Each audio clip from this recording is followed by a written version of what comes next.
De volta com Justiça e Trabalho de hoje, eu estou conversando com o juiz de trabalho Bento Herculano Duarte Neto, que é juiz de trabalho aqui do TRT da 21ª Região. Doutor Bento, nós encerrávamos o bloco anterior e ele perguntava quais as repercussões dessa reforma no processo do trabalho, ou seja, quais as repercussões ou quais os aspectos que podem ter repercussões concretas no processo de trabalho nessa reforma do CPC. Tem um dispositivo na CLT, o 769, que diz que quando houver omissão na lei processual trabalhista, aplicar-se-á subsidiariamente o processo civil. Então, vai haver uma discussão se é uma questão de lacuna ou não na legislação processual trabalhista. Mas há uma outra questão, é que desde que não haja um conflito com os princípios do processo de trabalho, e eu não tenho dúvida que a posição majoritária, no futuro, se isso prevalecer, é que, em relação ao bloqueio, é que não haverá aplicação no processo trabalhista, porque colidiria com o peculiar princípio da aceleração processual. Mas é aí onde entra a outra história, é que esse princípio da aceleração processual, que durante muito tempo foi visto como um princípio específico do processo de trabalho, não o é, e particularmente com o advento da emenda constitucional 45/2004, que colocou na Constituição, que eu citei o inciso 78 no artigo 5º, dando direito como direito fundamental ao cidadão a um processo em tempo razoável. Então, a aceleração processual é um princípio que é comum ao processo de trabalho e aos demais ramos do direito processual.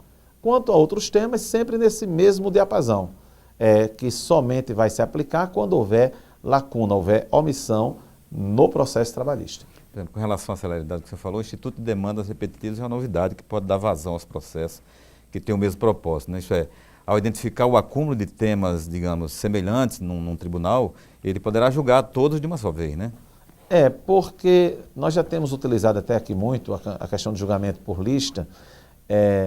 Na verdade, em primeiro grau... Isso é uma coisa que a Justiça do Trabalho já aplica. Já aplica, né? Para poder acelerar. Porque quando você vê, Manassés, nos dados, por exemplo, do Supremo Tribunal Federal, cada ministro do STF julgando no ano 10 mil processos, é óbvio que não é naquela sessão que a gente assiste na TV Justiça, às vezes num processo só se demora, né, dias discutindo aquele processo. São julgamentos monocráticos e que na Justiça do Trabalho pouco se usa, mas mesmo sem o julgamento monocrático, quando com o processo eletrônico, então todos os membros, os desembargadores, no caso, ou ministros, eles podem aferir, têm acesso ao voto do relator, então há esse julgamento por lista.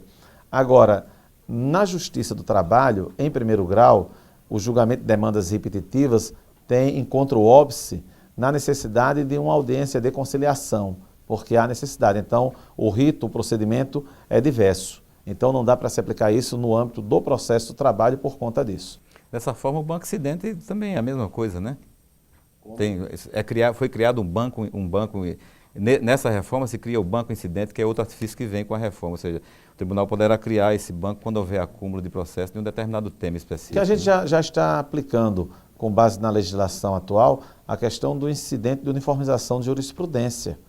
Porque, como eu toquei no início da nossa conversa, é que, por mais que alguns colegas eles tenham uma posição muito firme, contrária à questão, por exemplo, da súmula vinculante, não é você ser a favor ou contra a súmula vinculante. É você ter a consciência de que nós não podemos passar sem algumas súmulas vinculantes. E não é justo, do ponto de vista material, duas pessoas em uma situação rigorosamente idêntica, sem variação de fato, então a questão de direito, e uma consegue auferir aquele direito e a outra perde naquela sua pretensão.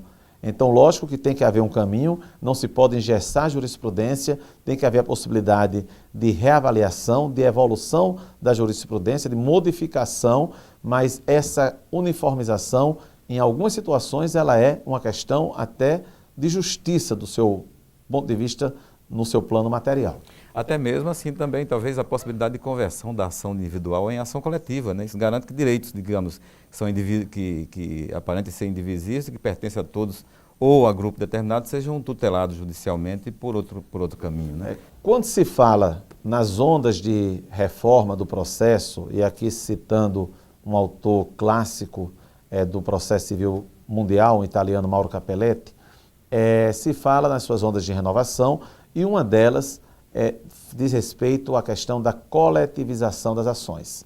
E também nós temos, que a mentora é a professora Ada Pellegrini Grinovia da USP, nós temos a ideia do Código de Processo Coletivo, que me parece que perdeu a força com o advento de um novo CPC, né? Mas, de fato, muitas vezes, para se garantir até o acesso à justiça e para se desafogar o judiciário, para que se evite também decisões conflitantes, o processo coletivo, em muitos momentos, é o melhor caminho, principalmente pela questão do acesso à justiça. A coletivização das ações é uma coisa interessante. Nos Estados Unidos, por exemplo, nós temos nós temos a Class Action, que é um sistema, um instituto parecido com a questão da ação coletiva aqui no Brasil, que lá sofreu recentemente uma decisão até que lhe foi, digamos assim, desvalorizadora, mas que a coletivização, de maneira geral, em todo o mundo, é um instituto que tem avançado porque diz respeito ao acesso à justiça, que é um direito fundamental. Doutor Bento, sobre o pagamento de multas, assim, de até 20% sobre o valor da causa, se ficarem provados que os recursos são meramente protelatórios, como é que você avalia essa questão? Essa foi uma outra alteração que veio há alguns anos, 10, 12, 13 anos mais ou menos, que veio no Código de Processo Civil em vigor. Veja que havia a preocupação em melhorar o Código de Processo. É um instituto que veio do direito anglo-saxão, da Contempt of Court, introduzindo o parágrafo único no artigo 14 do CPC, que trata da questão dos deveres das partes, também da litigância de má-fé, dizendo que quando se verificar que o ato cometido é atentatório à jurisdição, que é o caso de recurso meramente protelatório, sem que haja podendo haver acumulação, inclusive, com aquela indenização em favor da parte adversa, pode haver a imposição de uma multa, né, em favor da Fazenda Pública, estadual ou da União, dependendo do tipo de justiça, se justiça estadual ou de justiça federal. E isso é muito bom, porque a famosa litigância de má-fé é uma chaga que permeia o sistema judiciário brasileiro, como de resto em todo o mundo. Ok. Doutor Bento, nós teríamos mais aspectos a conversar ainda hoje, mas nós temos nosso tempo da televisão. Desde já nós agradecemos aqui, em nome da presidência do Tribunal Regional do Trabalho aqui do Rio Grande do Norte, a sua presença aqui em atender nosso convite, tão gentilmente atender o nosso convite, e o deixamos à vontade com os telespectadores para suas considerações finais. Olha, eu que agradeço. É muito importante que a população saiba que está em gestação um novo Código de Processo Civil que vai interferir na nossa vida, no nosso cotidiano, eventualmente quando nós somos a justiça pleitear alguma coisa, havendo um conflito, e tem que haver uma mobilização da sociedade. Talvez esse seja o único caminho, do mesmo jeito que o povo derrubou a PEC 37, porque ela iria ser aprovada e depois ninguém teve coragem de ficar a favor da PEC 37. Então, particularmente essa última alteração proibindo o bloqueio, é necessário que as pessoas saibam, que as pessoas gritem, porque já nasceu um movimento nas redes sociais dizendo assim, fica CPC 73.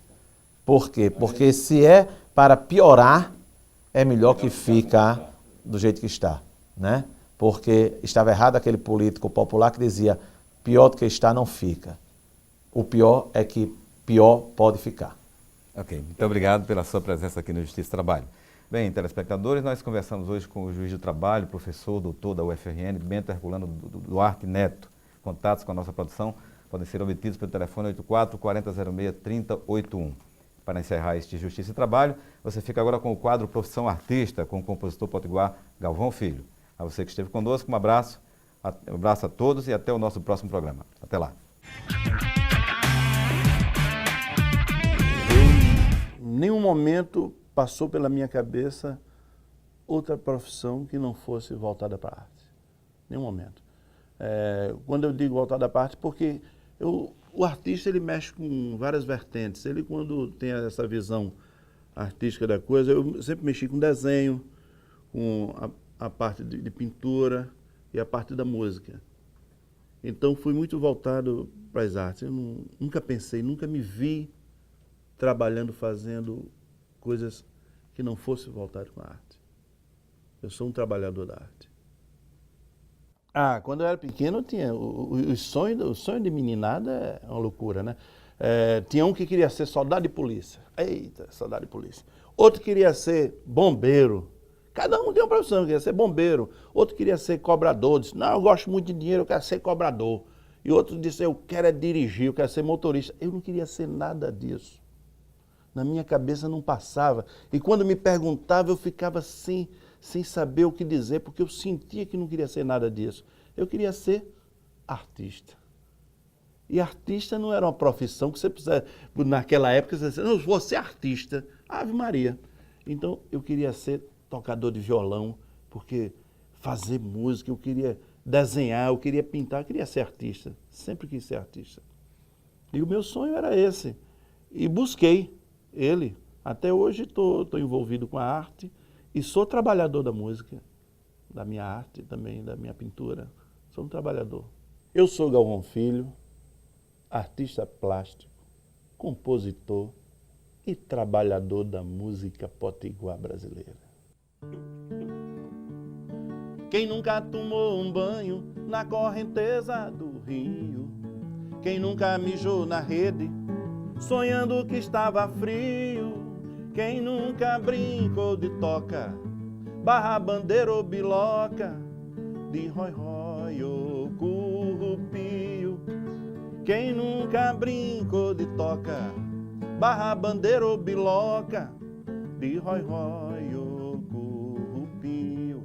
Se você fez isso tudo, ou disso tudo um bocado, ou conhece o interior, ou nele foi bem criado, só sei que vivia assim, numa alegria sem fim, que dá sentido ao passar.